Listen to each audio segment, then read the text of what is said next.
নমস্কার বন্ধুরা, Tanushree cooking with village ফুডে আপনাদের সবাইকে স্বাগত জানাই। আশা করছি আপনারা সকলেই ভালো আছেন। তো অনেকদিন পরে আবার আমি ভিডিওটা দিচ্ছি। তো বন্ধু দেখুন, আজ বাড়ির ভিতরে আপনাদের একটা ভালো জিনিস দেখাবো। দেখুন, তো এই যে দেখুন, এই নিচে এই দেখুন, এই খড়ের আমি পোল ছাতু বানিয়েছি। তো যাদের বাড়িতে চাষ আবাদ আছে তারা পোল ছাতু সম্পর্কে অবশ্যই জানেন। তো আমি বাড়িতে এটা কৃত্রিম উপায়ে এই পোল ছাতুটা চাষ করেছি। তো আমি পেপারটা খুলে আপনাদের দেখাচ্ছি। দেখুন,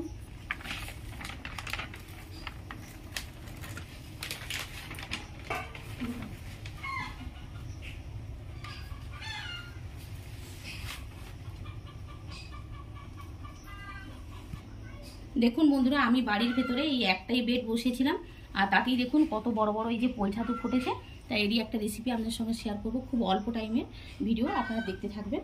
আস্তে আস্তে বন্ধুরা আমি আলতোভাবে এই মাশরুম বা পোল ছাতু এটা আমি তুলে নিচ্ছি।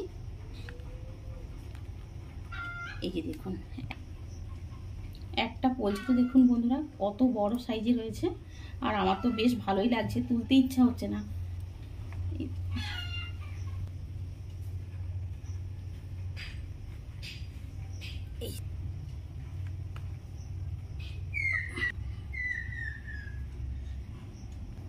দেখুন বন্ধুরা, আমার সবগুলো পোল ছাতু তোলা হয়ে গেছে। কতগুলো পোল ছাতু দেখুন, এই যে দেখুন কত সুন্দর হয়েছে পোল ছাতুগুলো। দেখুন বন্ধুরা, পোল ছাতুগুলো এবার আমি সব কুটে নেব। চলুন।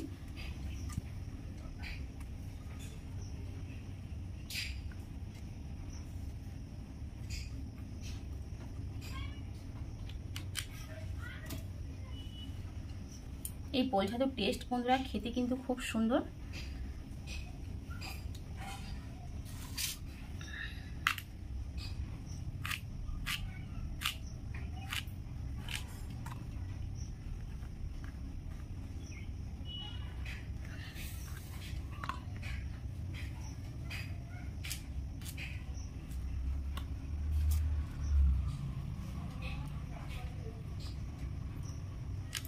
সবগুলো পোল ছাতু এইভাবে আমি কেটে নেব।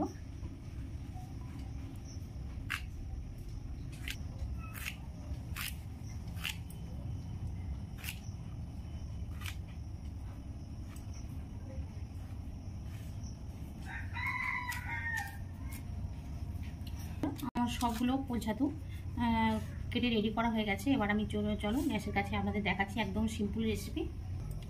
জলে আমি খুব ভালো করে পোল ছাতুগুলো ধুয়ে নেব।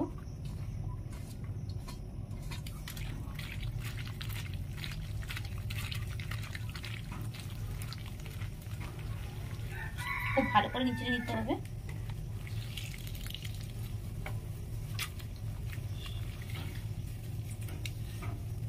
আরও একবার দেখুন, খুব ভালো করে ধুয়ে নিচ্ছি।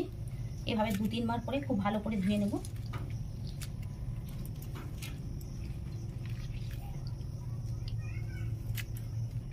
পোল ছাতুতে যে আমি ধুয়ে রেখেছি, এবার আমি পরিমাণ মতো লবণ দিয়ে দিচ্ছি, হলুদ গুঁড়ো দিয়ে দিচ্ছি। খুব ভালো মেখে নেব।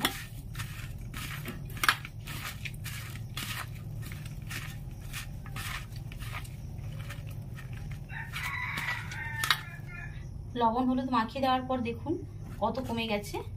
এবার গ্যাসে এটা ভেজে নেব। চলুন। গ্যাসে দেখুন কড়াইটা বসিয়ে দিয়েছি, গরম হয়ে গেছে কড়াইটা। এবার আমি তেল দিয়ে দিচ্ছি, সাদা তেল। পোল ছাতুটা দেখুন আবার খুব ভালো করে আমি নিচড়ে নিচ্ছি। নিচড়ে আমি আবার এই তেলের মধ্যে দিয়ে দিচ্ছি।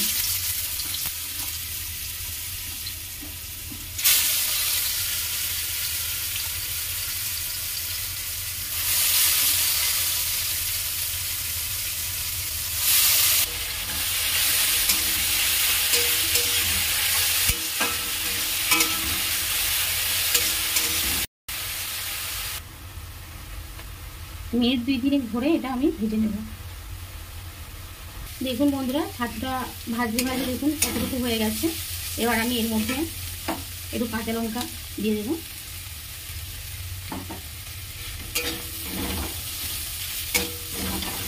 এটা আরও ভাজা হবে ভালোভাবে। দেখুন বন্ধুরা, পোল ছাতুটা একদম সম্পূর্ণভাবেই ভাজা হয়ে গেছে। এবার আমি এটা তুলে নেব। এই গরম ভাত খেতে কিন্তু খুব সুন্দর হবে। তো দেখলেন বন্ধুরা ছোট্ট ভিডিওটা কেমন লাগলো অবশ্যই এটা কমেন্ট করে জানাবেন। আর আপনারাও এইভাবে যদি পারেন চাষ করে দেখবেন বাড়িতে, খুব সুন্দর এটা চাষ করা যাবে। আজকে এই পর্যন্ত, আগামীকাল আবার দেখা হচ্ছে অন্য কোনো রেসিপি নিয়ে।